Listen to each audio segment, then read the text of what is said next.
Okay, here's an old wreck.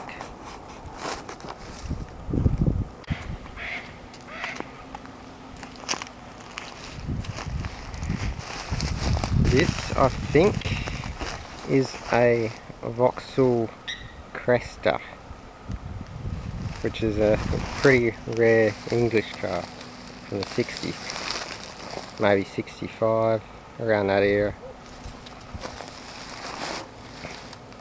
And there's not too much left of it.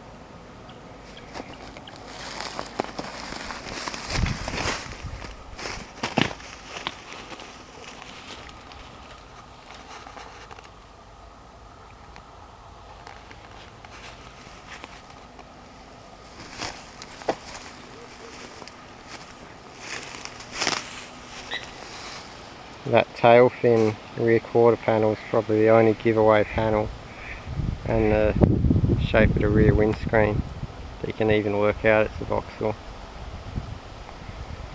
Sitting on a riverbank. The river's right there.